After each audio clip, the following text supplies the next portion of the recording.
Friends, आप सभी का स्वागत है अपना चैनल स्टडी कवर क्लासेस में। तो आज की इस वीडियो में हम लोग सवैया पद 2 का जो है सो हम लोग कबीर के द्वारा लिखा गया जितना भी उसका ऑब्जेक्टिव टाइप क्वेश्चन है तो उसको पूरा कंप्लीट करने वाले हैं। तो बने रहिए एंड तक, और पहली बार आए तो चैनल को सब्सक्राइब कीजिए। ठीक, चलिए क्वेश्चन 1 से हम लोग स्टार्ट करते हैं। तो बोलता है सीधियाँ तथा निधियाँ कितनी कितनी है।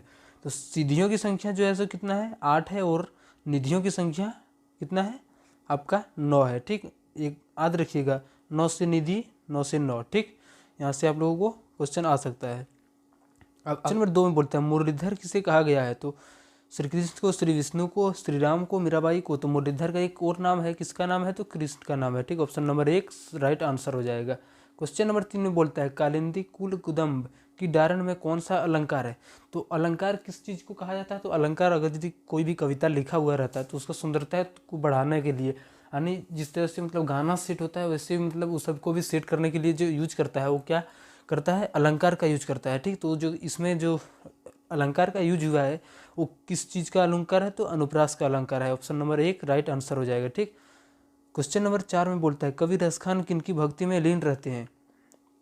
ये जो पद लिखा गया है किसके द्वारा लिखा गया है, तो कृष्ण कवि रसखान के द्वारा। ठीक, जो हम चलिए इसका जो आंसर हो जाएगा, कवि रसखान जो है सो किसके बहुत प्रेम करता है, तो श्री कृष्ण जी। ठीक, इस तरह से कहा जाता है कि प्रेम का जितना भी आपका मतलब सबसे मस्त देवता हो जाता है वो कौन होता है, कृष्ण होता है। ठीक, क्वेश्चन नंबर 5 में बोलता है कि पाठ्य पुस्तक में संकलित रसखान की कविता किस छंद में वर्णित है। तो किस खान में, तो सवैया, जो हम लोग अभी पढ़ रहे हैं पाठ। ठीक, ऑप्शन नंबर 4 सही हो जाएगा। इस तरह का जो पाठ लिखा गया है सवैया के रूप में लिखा गया है। क्वेश्चन नंबर 6 में बोलता है गोपियाँ श्री कृष्ण की मुरली से क्या करती है। तो गोपियाँ जो है सो श्री कृष्ण की मुरली से बहुत ही ईर्ष्या जलंत है उससे। ठीक, जलती है कि वो क्यों इतना अच्छा से बजा लेती है।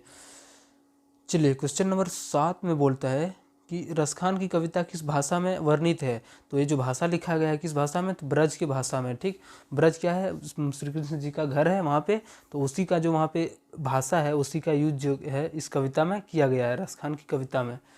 क्वेश्चन नंबर 8 में बोलता है रसखान अगले जन्म में मनुष्य होने पर कहाँ जन्म लेने की इच्छा प्राप्त करना चाहते थे। तो कहाँ, तो ब्रज क्षेत्र के गोकुल गांव में। अगर यदि अगला जन्म इसको होना चाहिए तो अगर यदि मिल जाए इसे तो कहाँ लेना चाहेंगे, तो ये ब्रज के क्षेत्र के गोकुल गांव में जहाँ श्री कृष्ण जी रहते थे। ठीक, क्वेश्चन नंबर 9 में बोलता है रसखान का मूल नाम क्या था। तो रसखान जी का जो मूल नाम था वो क्या था, सैयद इब्राहिम।